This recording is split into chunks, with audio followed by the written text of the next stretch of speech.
Okay, I'm actually restarting the second part. I had a bit of a glitch here, but I think we're basically back to where we started from.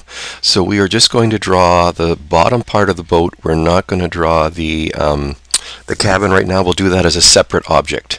So let's take the top. So we'll do B, and we'll box select. And just to start off with, we'll just kind of bring it down to about there. Okay, and then we'll start zeroing in on individual parts. So we'll do B, pull this down to there, A, B, these both can go down, I think. Pretty close.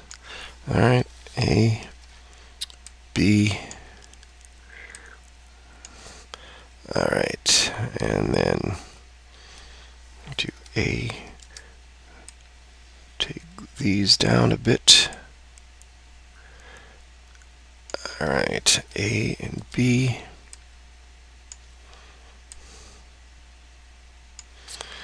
Alright, this one went down too low.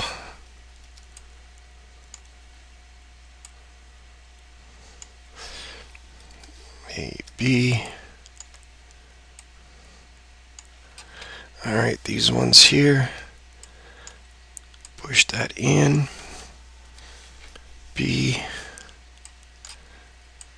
Push that.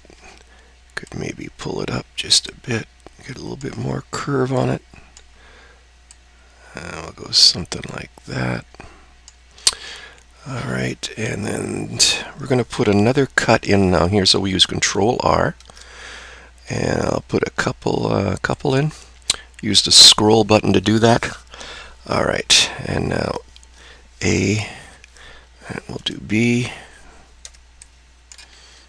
Whoops.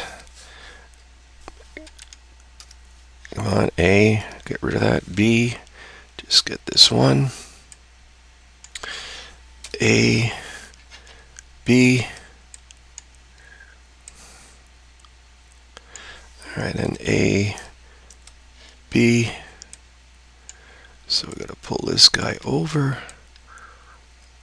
And I'll go about like that. And this one probably could go in just a touch.